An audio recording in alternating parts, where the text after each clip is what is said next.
Yo, what is up guys? Delboy here, aka Blue Collar Sports TV. Hopefully you guys are doing well. If you're new here, smash that like, hit subscribe, all of that good stuff. So this video I guess is a quick preview slash prediction for Fernando Martinez versus Kazuto Ioka 2. Of course the fight goes down on the 31st of December, New Year's Eve, and Ioka is attempting to avenge his defeat to Martinez that he suffered back in July of this year.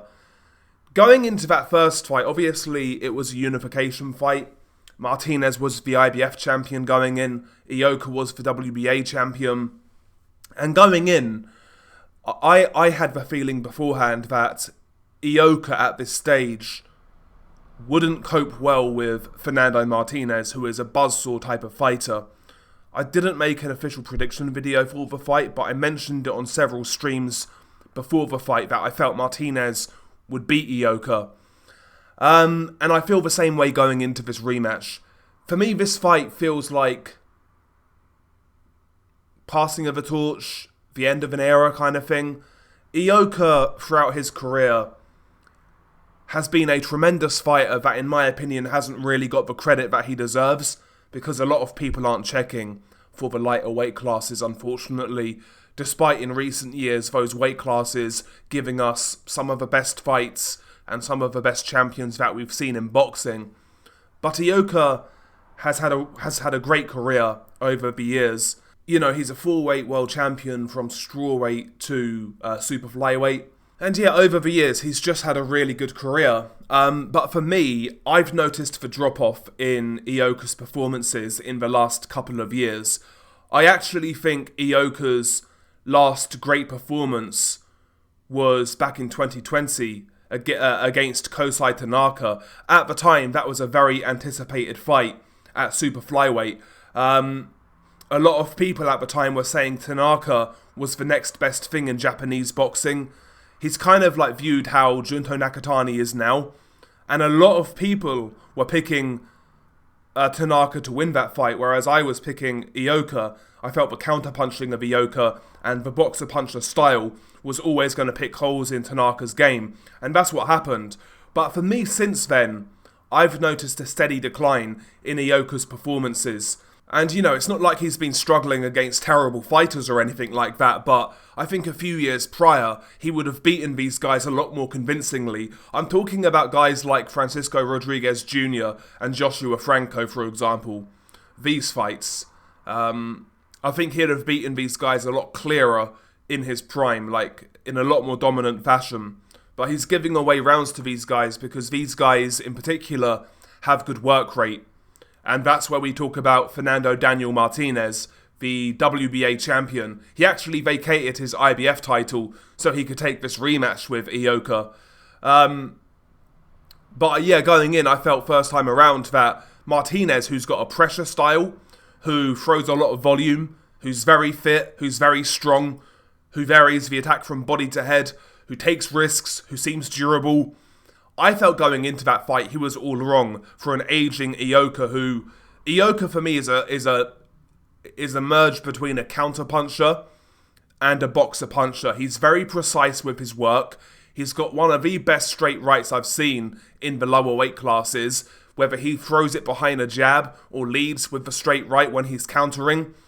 His right hand is a thing of beauty. His punch technique is excellent. You know, he's got a really nice counter uppercut. His punch picking in his prime and his counter punching in his prime, or just after his prime, was exceptional.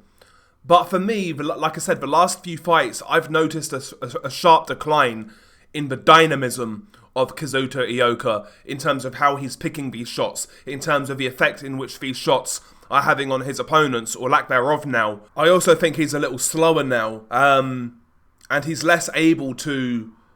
He seems to be less able to throw with his opponents.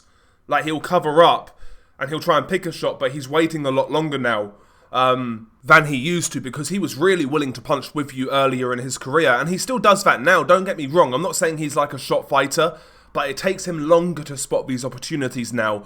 And against a guy like Fernando Martinez, who is all go, like all action, you know, 100 miles an hour, throws punches in bunches, you're going to get outworked. you're going to get outworked. Ioka at super flyweight also not the biggest puncher as far as I'm concerned. He can still get your attention, and who knows, man, maybe in the right circumstance, if he lands the perfect shot, he can still hurt you, but his power also is not as effective at super flyweight at this advanced age of 35 years old. And I think that's what it's going to take to beat Fernando Martinez. I think if Ioka is to stand any chance of winning this fight, he's not going to be doing it, in my opinion, by classically outboxing Martinez. He has to hurt Martinez. He has to put some sort of fear into Martinez. If he can't do that, I don't think he can win this fight. I don't think he can win this fight. But he's got a chance because Martinez, just because of Martinez's style, he is very front foot heavy, and like I said, he takes a lot of risks. He leads off with hooks and uppercuts and right hands, you know, very often not leading with a jab at all. He really does throw punches in bunches, and he is open to be hit. He is open to be countered. But it's whether Ioka can hurt Martinez in these moments and actually really put it on him.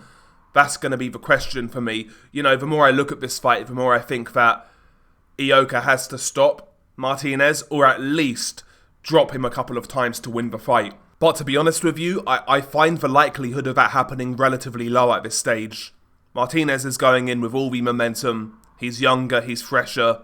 I'd say he's more hungry. And yeah, I just think stylistically this one favours him at this point in time of both of their careers. So yeah, for me this fight really does signify like the end of an era, and more than likely the end of a road for Kazuto Ioka, who's been a great fighter, like I said. Because of that, I would like him to win, just to see him bow out with a really sort of good name on his resume, a comeback win. So yeah, I mean, in an ideal situation, I'd like Ioka to win, and then he retires. Nothing against Fernando Martinez, by the way. I think he's a really good fighter. He's mad entertaining. I actually like him, to be honest. He's holding down Argentinian boxing right now. There's nobody else out there in Argentina who's really doing it. So yeah, Martinez, you know, he's holding it down. He's a good fighter. He's fun, but I'd like to see Ioka win just for like the I guess romantic element to it. You know, going out on a high. But boxing is rarely like that, and I don't think it will be. I've got Martinez winning, more than likely wide on points. Don't be surprised. Don't even be surprised if Martinez can get a stoppage. But I think the safe bet is Martinez on points. Anyway, share your thoughts below. It's been your guy Del Boy. Peace.